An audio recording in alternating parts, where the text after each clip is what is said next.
Afternoon, everyone. I'd like to welcome you to the summary of Cluster 15 Intake Scoring Results Stakeholder Meeting. My name is Elena Kopolov-Alford, representing ISO Stakeholder Affairs, and I'll be helping facilitate the web conference today. I'm joined by Bob Emmerich, Senior Manager in Interconnection Resources, and Danielle Mills, Principal in Infrastructure Policy Development. We posted this summary about 2 weeks ago on June 12th to the Interconnection Study and Request webpage. You can get to that page by going to the CAISO.com website, navigating to the Generation and Transmission heading, selecting Generation, then Generator Interconnection, and if you scroll down a little bit on that Generator Interconnection page, this Interconnection Request and Study link will be there, and it will take you to the page where this has been posted. So a few housekeeping reminders before we get started. We are recording this call for informational and convenience purposes only. Any related transcriptions should not be reprinted without the ISO's permission. The meeting is structured to stimulate dialogue and engage different perspectives, but please keep your comments professional and respectful as always. And please try and be brief and refrain from repeating what's already been said so we can manage our time efficiently this afternoon. To raise your hand, make sure that you open the participant and chat panels from the bottom right of your screen, and the raise hand icon is going to be at the bottom of that participant panel. If you dialed in outside of WebEx, then you can press *3 to get into the question queue. And please remember to state your name and affiliation before making your comment so that we know who's speaking. If you need technical assistance during the meeting, please send a chat to the event producer at Intelor Events. Today's event producer is Stacy.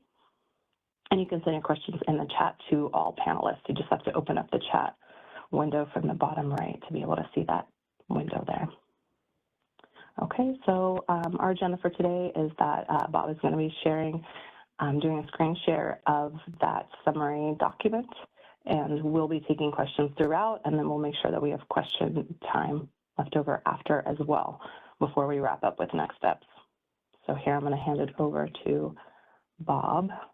I'm going to be presenting, right? Okay. All right, well, thanks, Elena. So let me go ahead and share this.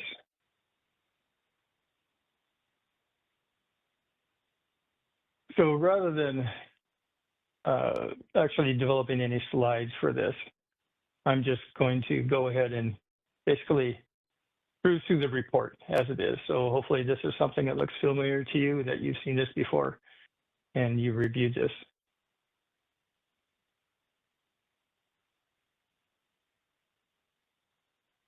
So just some basic summary of what this report's about. The report summarizes the Cluster 15 intake scoring and ranking process, as well as summarizing the scores of the interconnection requests submitted during the Cluster 15 interconnection request resubmission window. And the ISO published a report to provide stakeholders insight into the effectiveness of the interconnection request and scoring process.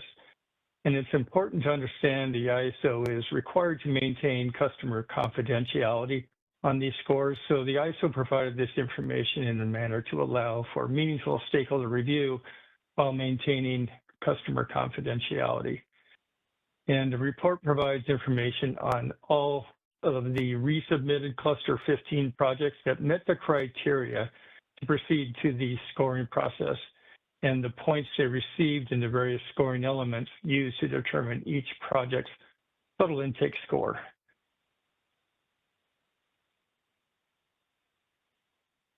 So this table here shows how the process played out up to the points where, and to where we, looking at the original Cluster 15 scoring, or excuse me, Cluster 15 intake process in 2023 through the process where we scored and ranked the process and how that all played out. So back in 2023, in the original Cluster 15 window, we received 541 projects.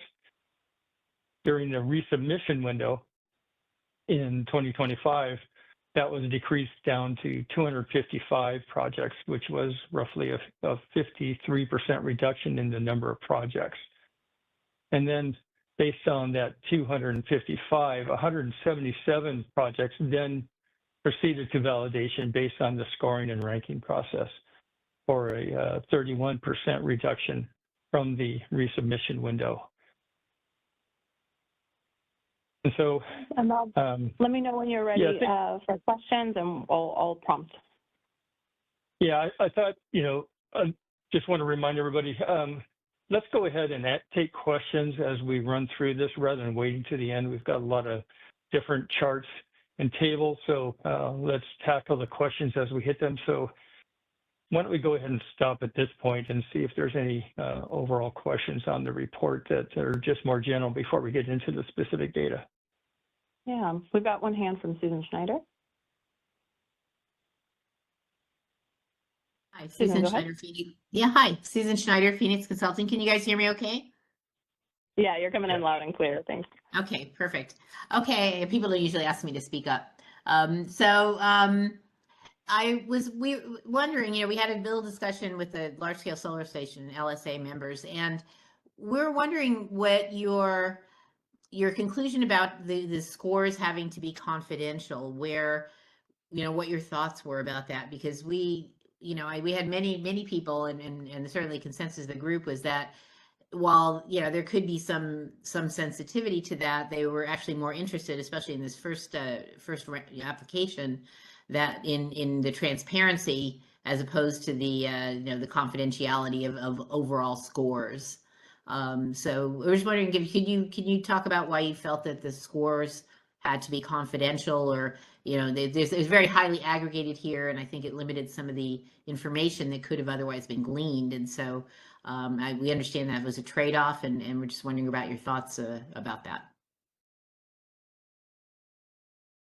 I'm trying to remember if we said we would keep them confidential during the stakeholder process. I thought we did. I'm not absolutely sure about that, but we felt that it was best. We didn't get any direction from folks that they were willing to actually let other people see their individual scores. So that was the track that we've always been on. We do have within the tariff kind of general guidance as to what is confidential, what is not.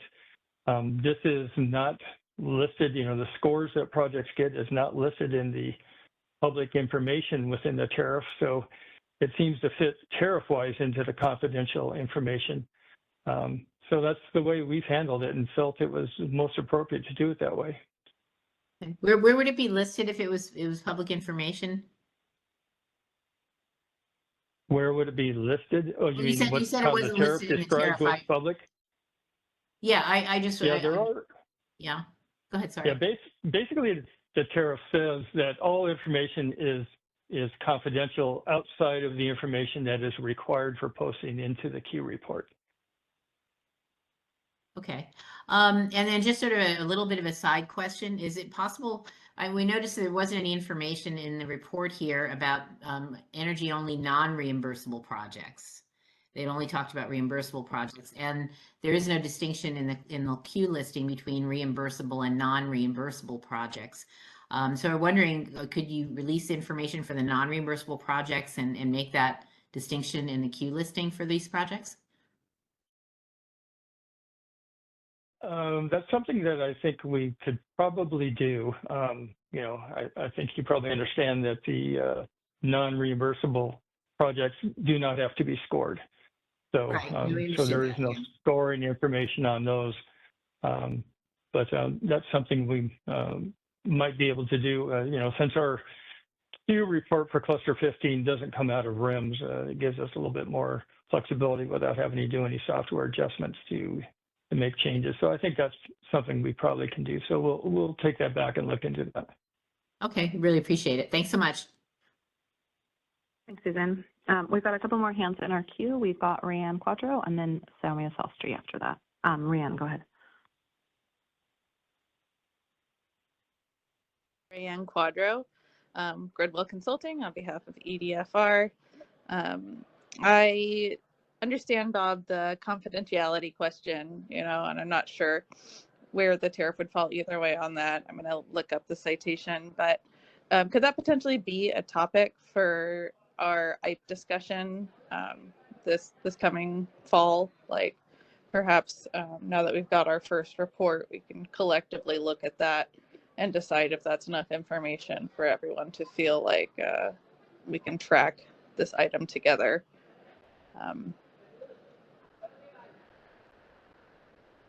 Well, I will say we'll talk about the next item coming up and how people can make comments and what they'd like to see involved in that process. So, are you willing to opine, though, as to whether or not you would entertain a discussion about producing some more data on this in that IPE?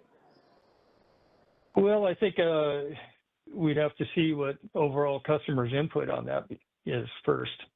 Great. So yeah, I it's think something that's. that customers I guess would I'm have asking to have you that know. conversation there. So, and then my other question, sort of relatedly, is there wasn't really any discussion in the report here or further on about the individual zones, and if the outcomes in the report were also reflective, sort of at that level of granularity.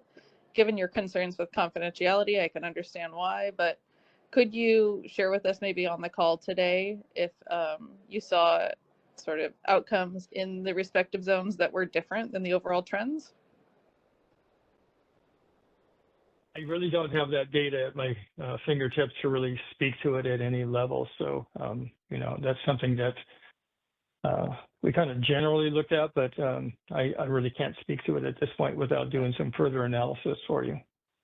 Okay, thanks. I'll shoot off an email. It's not clear if you're taking comments on here, but even just a couple of paragraphs saying, yeah, we looked at it, we didn't see anything interesting, or we only saw a couple of interesting things would be appreciated. So thank you for that.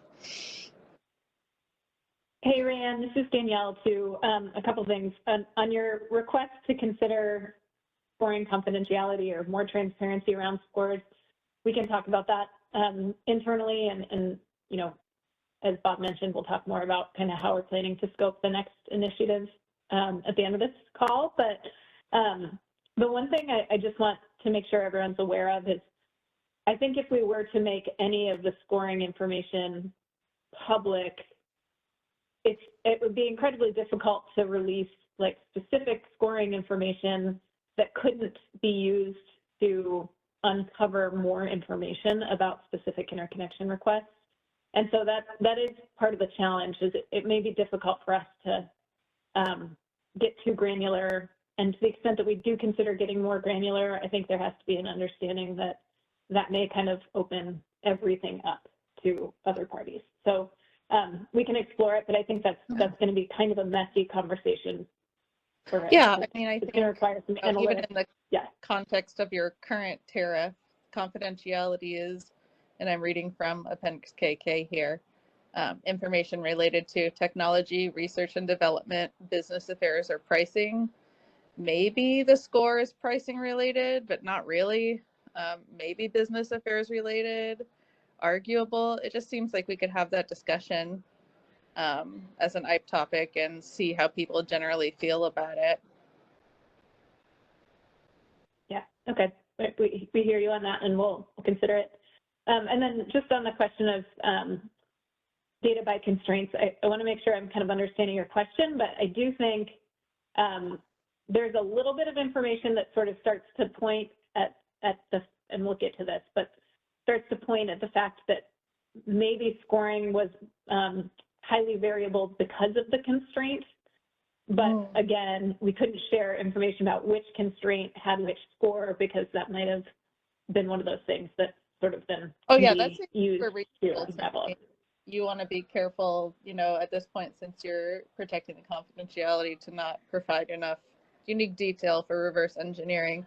But even just an overall summary of the assessment would, you know, elucidate a little bit. Just you guys sharing that we looked at the, I don't know what, 7 zones, and they were all within a standard deviation of the overall, like that sort of stuff. Just some comfort on that matter would be interesting. Okay, thanks. Yeah, thank you. And Rhiannon, thank you. And I did want to add that we don't have a comment window open for this, since we posted the summary and we have this meeting to give opportunity for questions and clarify anything that's needed. And you can always email us questions as well, but there's not a comment period for this. Yeah, that's what I figured. Okay. Thank you So, so much. I appreciate yeah. it. Yeah, thanks, Ryan. And, Our next and hand this is is Bob. from Soumya. Sorry, Bob. Well, let me just say real quick, I just wanted to point out that we did discuss this internally, including with legal, and legal was as adamant as anybody that we needed to make sure that we only came to this level of presentation to protect confidentiality. So next question. Thanks, Bob. Let's go to Soumya. Hi, this is Salmia Shastri with PG&E. Can you confirm you're hearing me? Yes. Okay, thank you.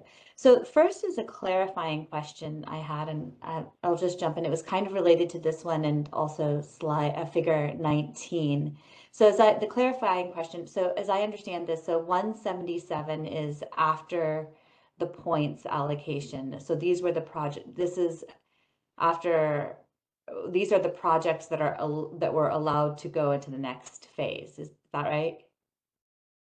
Right. So after the scoring and then ranking the projects and figuring out which of those projects could actually fit within the 150% threshold, the 177% were the ones that were able to move forward into the validation process. Okay, and the next, this is, sorry, jumping ahead, but figure 19, there were 145 projects that requests that went into the study process, and 68 gigawatt, that translates into 68 gigawatts. So quite a bit of reduction there, at least, especially on the capacity side. Were those people that just projects that didn't post the study deposits? No, they were primarily projects that chose on their own volition to actually withdraw. And with the June 1st date of the START studies, that was the drop dead date to where people could withdraw prior to that date and receive all of their commercial readiness deposit back without any penalty. So we did see, my assumption is, people don't give us exact reasons why they withdrew, but following the scoping meetings, I think people were taking a hard look at the information they had, and a significant number of projects did decide to withdraw at that point. Okay, and then following up, thank you.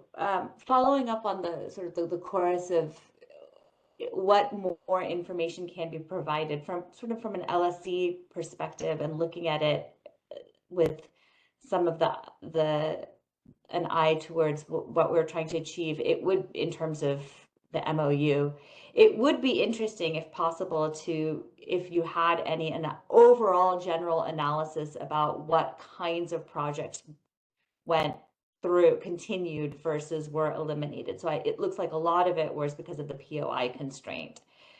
But between the 255 and the 177, if you saw any trends towards storage versus co-located, I think that would be interesting. If anything, passes the confidentiality screen, I'd be interested in that.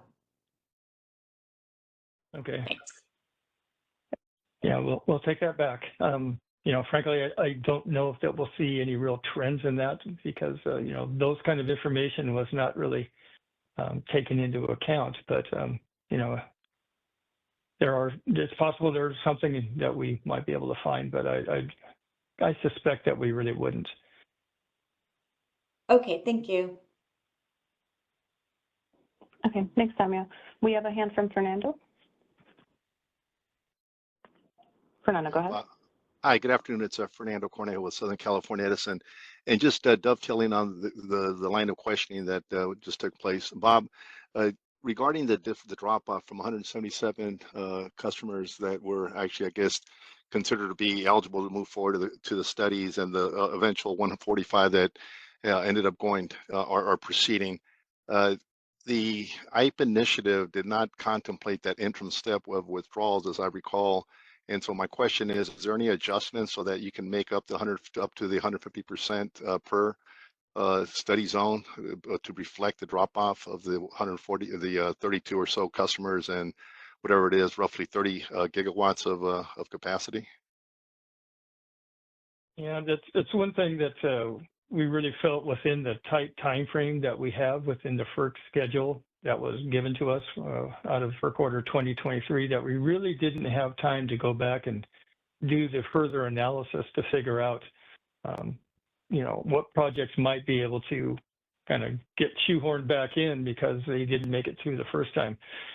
I have to say, frankly, we didn't expect quite so many to withdraw. Once they got into the scoring process, we thought there might be a few, but that's something that a So it lot sounds of like, those projects didn't really withdraw until the week or 2 weeks before the deadline. So we didn't even know what project would even withdraw until coming right up to the June 1st deadline. So that really leaves very little time for us to go back and do any additional work. understandable. So just, I guess the net effect there is that when you have the drop off of 32 customers and roughly 28 gigawatts of capacity, there's no time, I guess, or sufficient time to make up that shortfall to still be at the 150% capacity. Is that correct? That's correct. Okay. Thanks, Don. Thanks. I appreciate that, Bob. Okay. Okay, that's all the hands we have at this time. Okay, well, let's move on down to the actual charts. This section here, I put in the, what the scoring criteria was. This is just a cut and paste from the final proposal of the ITRAC 2 items. So I won't go into this. This is well established and discussed in that final proposal document, but I wanted to have it in this document just so that people don't have to go back and look for that particular document and find that table, so they have it a little bit better at their fingertips. So let's go ahead and get into the actual graphics to this, to where the first set of graphs are related to the commercial scoring, and the first section is based on the information for the full capacity delivery status projects that were scored together. And these two charts, the first one shows the total commercial interest scoring points. So these are the sub points that were given to projects from both load serving entities and non-load serving entities. And the figure number 4 is just for load serving entities on their own. So this is something we might want to just see if anybody has any questions on this set of charts. There's no hands in the queue, and I just wanted to add a reminder too that if you want to zoom in, you can use the plus and minus right above the screen, and it will just zoom in your individual WebEx if there's anything you want a closer look at. Yeah, no hands and no questions in the chat. Okay, and this table here provides, really some of the statistics related to that. So the charts themselves, it's kind of hard to see the actual numbers, but this shows that of all of the 171 projects that were the full capacity delivery status projects, 50 projects received some level of commercial interest points, either or both from LSEs or non-LSEs. And so that was roughly 29% of all of the projects. And then of those projects, 92% of the projects were able to move forward. And so only 2% of the projects that did receive some level of commercial interest points were not able to move forward. Okay, we do have a hand from Susan. Oh, okay. We have a hand from Rianne. Rianne, go ahead. Thank you so much. Rianne Quadro, Gridwell Consulting on behalf of EDF. Bob, of the 30 projects, 28 gigs that dropped after the scoping meeting, do you have any sort of an estimate on how many of those projects had commercial interest points applied to them? No, I have not gone back to try to determine that. Thanks. It was just something that came up as I was reading the report. Would be interesting if you'd be willing to provide at a later date. Appreciate it. Okay, thank you. No other hands in queue. Okay, well, let's move on to the engineering design plan, to where roughly 3/4 of the full capacity projects did demonstrate that they were at the 50% complete of their engineering design plan. And then this shows kind of a sprinkling of other levels other than the maximum 50% for projects. This is one that I was interested in seeing how this would play out. And so while a significant number did actually demonstrate the full number of points, not all projects did. So we felt that this is still a worthwhile metric to be measuring, and it, from my estimation of it, it appears to be working relatively, or at least for the way it was designed to work, and not something that we needed to see any adjustments to. Okay, and we have a hand Any from Susan. questions? Yeah, let's go to Susan. Go ahead. Hi, Susan Schneider, Phoenix Consulting. I was wondering how, I mean, it seemed like this was sort of a little bit more of a vague metric. Like, how did you determine whether a project was 15 or 20% design complete, or the plan was complete? I mean, what can you talk about the things you looked at to get these particular determinations? I believe this was based on what the engineer who had to make this determination estimated the project to be at. So it's not something that we determined, it was something that was provided to us. Okay, so you accepted the determinations that were provided to you and the representations, those representations. Yes, that's correct. Okay, so there wasn't any separate double check or make sure that that really was, you know, whatever. It was just you assume that the professional certification and qualifications of the engineer would lead to a legitimate determination, and you accepted that. Yes, that's correct. Okay, all right, thanks Yeah, for that we were clarification. kind of assuming, kind of like an affidavit, that a professional engineer would provide accurate information. So we just went with that assumption. Okay, great, thanks very much. Okay, Okay. no other hands at this time. So this shows the project expansion scoring, and it shows that the majority of projects did not fall into this category. And it does show the actual scores for the three elements of those expansion scoring. So this played out pretty much what I would expect, that not many projects would, but really felt that those projects that were expansion projects, particularly ones that could get 50 points because they were able to utilize surplus capacity on the Gentie and without having to actually build a new Gentie, would be projects that really are demonstrating a greater level of readiness. So any questions on this one?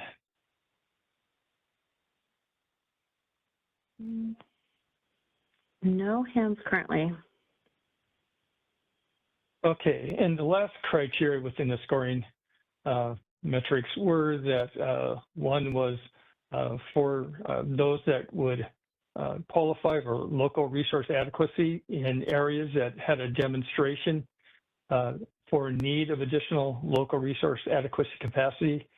And rather than just show a one bar chart, we just wrote it into a text here where 8 out of the 171 projects qualified for that particular scoring component. And for the long lead time resources, no projects were eligible to meet the requirements related to the long lead time resources. So any questions related to those two items? Hey, Bob, no hands yet. Okay. So this chart shows the total points, where these are the weighted, the sum of the weighted subpoints of the various components that we looked at previously in the other charts. So this shows, the total points where the maximum that any project could get would be 100 points. So this does show, the summation of all of those various components of all projects, all 171 of the FCDS projects.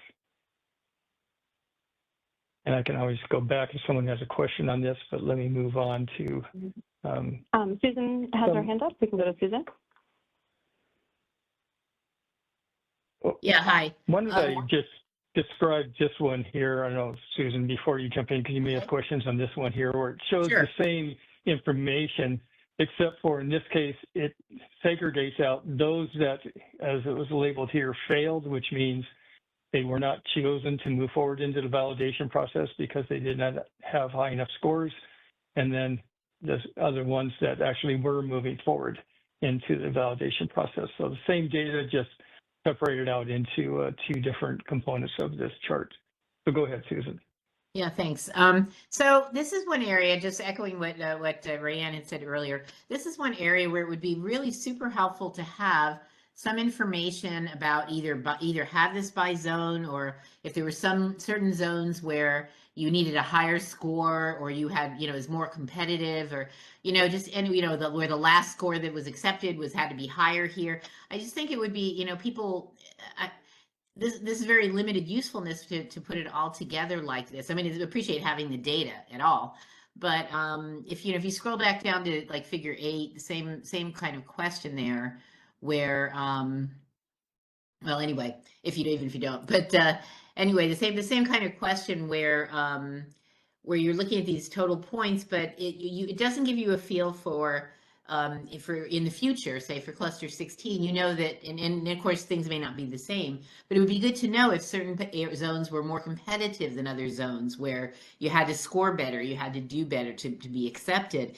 It doesn't mean it will be that way next time, because you don't know what the mix of projects is, but it's useful information. And so if there's any way to break some of this down a little bit more, or to say, you know, even like Rayanne, you know, or like Rayanne said, you know, well, in this zone, this particular zone, it was higher than the others or lower than the others. It was easier to get in here. Any of those things, you know, it just would be helpful information, or make the information you've provided even more useful. Okay, and just to kind of speak to what Danielle alluded to earlier, is that, you know, some of that information can be gleaned from this, maybe not at the level that you'd really like to see, but there are some obvious takeaways where you can see projects that actually move forward. In some cases, we had projects moving forward that had 0 scores. So, right, but where were they, and what kind of projects, and or where, what zones were they? Let me just continue to speak to that, okay? And, sure, sorry. So that, so those, you can assume that those projects were in areas that had either lots of capacity, or there's very little competition at the POI for that capacity. So, you know, you get some level of understanding there, as well as you look at these numbers here, where you can see these more higher level scored projects that didn't make it through. Either they had very little capacity at their POI, or there was just a lot of competition. So, you know, you can kind of glean some level of information, but I'm sure not as specific as you'd like. But there is ability to look at that and get some level of understanding from it. I mean, because you look at this, you say, well, the most common project that didn't make it in scored around 15 to 20 points. And the most common project that did make it in scored around 15 or 20 points. And the score of the last FCDS project to get in scored around 15 or 20 points. I mean, that's kind of, you know, and again, the ranges are a little bit different and all of that. And yeah, of course, you can assume that in places where there was less capacity available, it probably was more competitive. And, you know, that anyway, I'm just saying it's you look at these and they're not, I'm not saying they're not different. They obviously are different and distinct, but it just could be a little bit more useful if it was a little bit more specific. That's all I'm saying. All right. Susan, I just want to jump in too, because I mean, we are sharing as much data as we felt was appropriate within our tariff. So appreciate that this may not be as granular as you all were hoping. But I also think that what this shows is not that the most popular, the most common score was 15 to 20 points. So I wouldn't say like, look at this and just shoot for a 15 to 20 point range. I actually think what it says is that the scores varied really significantly by constraint. And so the projects that were successful and had higher scores of like 60 to 65, those were probably in the more competitive zones. And so you can look at that and say, okay, two projects had these very high scores in probably a very competitive zone. But if you're in a zone that may have much less competition, you can still get in with a lower score. And really, in this cluster at least, you could still kind of advance to the study process with a score of 15 to 20 points. But the hope here is also that in future cluster windows, there's room for improvement of the projects too. And so hopefully we see this trend of most of the projects succeeding with a score of 15 to 20%, increasing in point value, so that we see increasing readiness and viability of these projects as we move forward, now that the rules are more clear for the various interconnection clusters. Okay. Okay, thanks, Susan. We don't have any other hands at this time. Okay, and Susan kind of alluded to this last part here on this page, which is the score of the last project to get into the FCDS studies for each individual constraints. So you can see, this kind of demonstrate what is the very last project that was able to get in. And in some cases, they were very low. In some cases, they were pretty high. So this gives you a feel. Coming into any given cluster, you can't necessarily, I don't think, determine ahead of time what kind of score you're going to need to get into any particular zone, unless you know that it's going to be a very competitive zone ahead of time.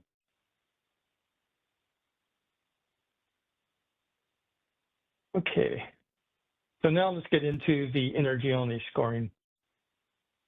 And again, we'll start off with the commercial interest scoring points, where this one shows, again, the total scores for both LSEs and non-LSEs, and there were 59 energy-only projects going through the scoring process. And then this one shows just the LSE scoring.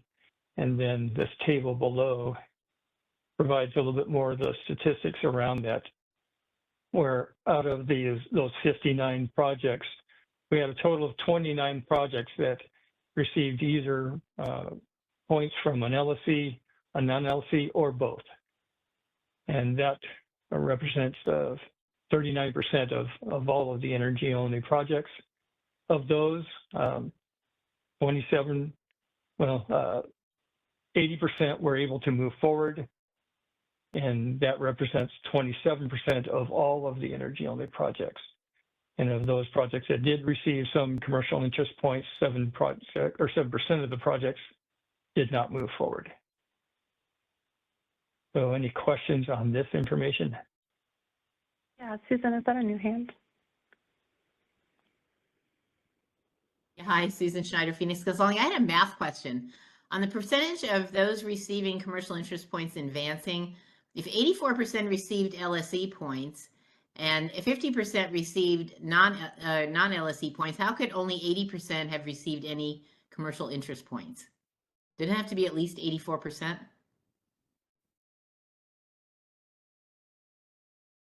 Well, not all. Well, let's see.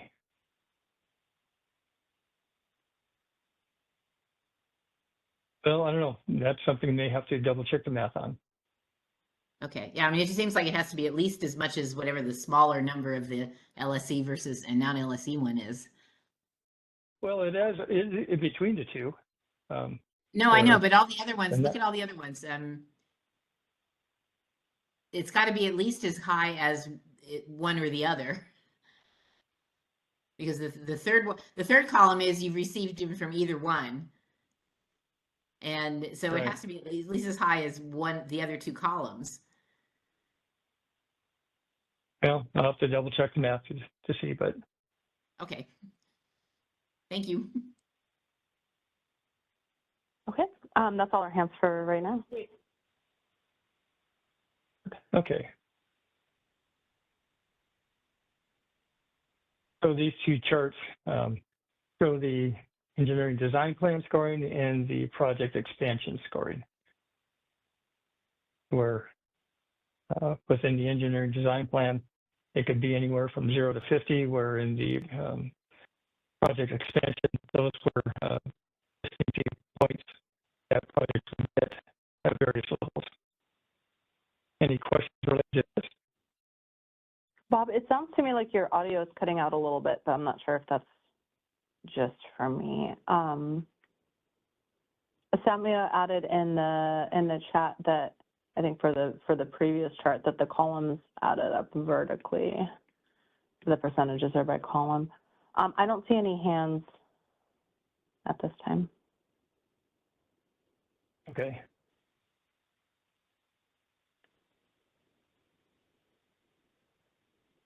So yeah, let me know if I'm cutting out and I could switch my modes here. It's But this sounding chart good now. shows- It's possible it was my own phone, so you're coming in clear now. Okay. So this shows the total points of all of the energy-only projects. And then again, we've got the chart of those that were succeeding and those that were not succeeding. The same data, just segregated into those two components. And then finally, this chart here shows the score of the last project to get into, go forward into validation for each zone. And it just does remind me, we did post a revised report. So if you downloaded this report earlier, you can download a revised report. Originally, the report talked about, this was mistakenly said in each of the constrained areas, where it really is by zone, not by constraints. So any questions related to this?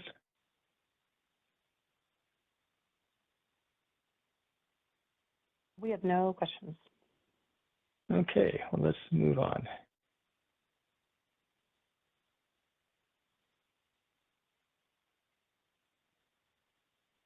So this is the final chart that we discussed a little bit briefly, where this top part of the chart was on the first couple pages, and then we added these last few columns to show the final results, where ultimately, as was discussed, we had some withdrawals. Once projects were approved to move into a validation before the study started. So the final numbers of projects that are moving forward is the 145, which was a 43% reduction from the projects that were submitted in the resubmission window, and then 73% reduction from the original requests that were received back in 2023. Any questions about that? No just to hands. kind of go in next steps. So based on these results, ISO believes that the current scoring process is adequate, with no adjustments necessary for continued use for the cluster 16 projects and beyond. And the scoring process provided significant or sufficient differentiation in scoring between projects within the clusters. And one thing I think I might have skipped over, we did have 3 cases where we needed to use the DFACS process, to where there was the last project, the next project to be reviewed to get in when there's still room underneath the 150% scoring amount, that the next project, there was a number of projects that put it over the amount. So we had to use the DFACS to figure out which one of those projects were to move forward. And that only occurred in 3 instances. And so using the DFACS worked well. And so there was no need to move into the auction process. And the ISO will continue to monitor the future scoring results, and will propose modifications to the scoring methodology if changes are warranted in the future. But as I said, we don't see that as necessary for cluster 16, but we'll continue to keep an eye on it. And then it might just be me this time, but Bob is very choppy. Okay. Well, at this point, why don't I turn it over to Danielle to talk about kind of the next step with the IPE process. Okay, sorry about that, Bob. So thank you all for providing some feedback and looking this over and coming with questions. It's been helpful. The one other thing I wanted to just note that the report mentions, and Bob, you might want to, I don't know if you want to go back to that section in the report, but we didn't see significant instances of LSE-sponsored projects. However, I do want to flag that that's something that we'll need to continue monitoring in cluster 16. This year, or this cluster 15, was limited only to resubmissions of LSE-sponsored projects. So there was no opportunity for LSEs to submit more than they originally had before the Track 2 revisions were implemented. So that is something that we will continue to monitor, because I know that that was a concern of many in the stakeholder initiative. So just wanted to flag that. And then in terms of next steps, we will be putting out first a report to FERC. That's a requirement of our approval from FERC of the Track 2 changes, is they wanted to see a report that really just articulated what resources remains in cluster 15 as an outcome of these reforms. So that'll be very high level information that they asked for about, what types of resources or resource technologies are in the queue, how many, what were the reductions. So some of this information will definitely be germane, and what we plan to do for that FERC report, which is due at the end of July, is going to be, we'll create a cover letter to FERC with the information that they asked for specifically in it, and then probably use this report as an attachment to that. So that's the next step for this data. Your questions are helpful. We can look at things and refine them if necessary. And then in terms of the next interconnection process enhancements initiative, we are planning to put together an initial outline of the scope, which will distribute to stakeholders sometime in July. We'll receive comments on that, and then we'll move forward with a straw proposal in August. I do want to just plant the seed that I think the way that we're looking at this data and the way we view implementation of cluster 15 thus far is that there may be some modest modifications, and there may be many modifications to things like the schedule and small adjustments to the process, but we're not viewing this next IPE initiative as the same level of transformational change that we had in Track 2. That's the reason is twofold. One, we want to see how this process plays out, and we want to look for some longer term trends. So we'd like to see this process take effect for a few years or a few clusters to make sure it's working as intended, and make tweaks as necessary if we see things that are, egregiously needing to be fixed, but really want to see the overall process play out. And then also, we just don't see, well, of the scoring information, we don't see significant problems with the underlying, foundational change, foundational process. So don't expect significant changes, though there may be many small tweaks here and there to the process. We're also looking back through Order 2023 requirements and schedules, and thinking through that as well in tandem. So you all will have an opportunity to participate in that stakeholder initiative for the next IPE initiative, and we look forward to your feedback on all of that. And you'll look out for the notice and daily briefing going out for when we are going to be posting that first paper and announcing the meeting, and we'll go from there. Thank you, Danielle, and thank you, Robert. So we've got just the links here. If you have any other questions, here are some emails you can send those questions to. The recording of this video will be posted to the miscellaneous page. Oh, we have a hand from Susan as well from a couple minutes ago. Go ahead, Susan. I just had just one or two closing questions. Is this a good time to ask those? Yeah, go ahead. Okay. So when are you planning to file this report with, or a report with FERC? Sometime in July. It's due at the end of July, 60 days from the start of the study process. So sometime between now and end of July. Okay. And do you know, I mean, obviously, I think we talked a little bit in the customer interface or interconnection user group, and the statement was made that this would be sort of an attachment to your report. Do you know what other topics you're planning to cover in that report?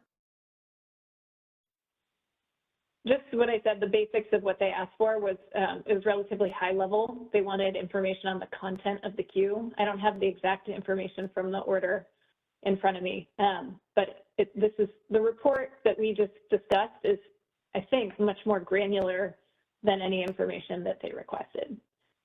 So it'll be a higher level summary with the report attached as a additional supplemental piece. Okay. And then I guess my last question is, it's obviously that this was this process was successful in achieving what I think the CAISO was looking for administratively, you know, with lowering the number of projects to something reasonable, and you know, the amount of capacity study to something more realistic. But are you, given the size of the demand increase, some of the demand increases we're seeing in the projections, and the severe and the last sort of, I won't call it last minute, but the late withdrawals here, so that you ended up with less than that 150% number. Are you concerned about whether this might, and then you look at cluster 14 and all the problems people may have with deliverability and the possibility of larger scale dropouts there. Are you at all concerned that you might not have enough in the pipeline to meet some of those big demand increases that might be coming up? We are not. I can see if Bob wants to speak to the total numbers of projects in the queue overall right now beyond cluster 14 and 15. But you know, just remind everyone that we still have several clusters worth of projects in the queue that have been working their way towards COD. So we feel we have sufficient resources and are very far from having a capacity issue in the queue. And just the one other thing, Susan, you kind of reminded me of, is I think we can say that we're satisfied with the results of these scores, at least sufficiently reducing the study volumes down to a more manageable level. I think the one thing that we also recognize remains to be seen is whether we actually got the most viable projects in the study process. And so there will be another need to check in to see how many of these projects actually do come online within the time frame that they identified in their interconnection request. Okay, thanks. Thank you, Susan, for those questions. So this is a little bit less relevant than it was earlier in the week, but here are all our meetings for this week and everything else going on, from Market Sim to trainings to BPM updates. And then, as always, our new blogs are listed here. We just had one posted on the 19th on the issue of congestion revenue allocation across the EDAM footprint. So you can read more about that here, the link, and a reminder to subscribe to that Energy Matters blog. And on behalf of Stakeholder Affairs, I want to thank Bob Emmer and Danielle Mills for presenting and asking questions. And thank you to everybody who participated and attended and was engaged. And we'd like to thank Stacy, our event producer, for her support. This will get posted to the calendar event in a few days, the recording of this video. And I hope you have a good rest of your day. Stacy, you can conclude this call.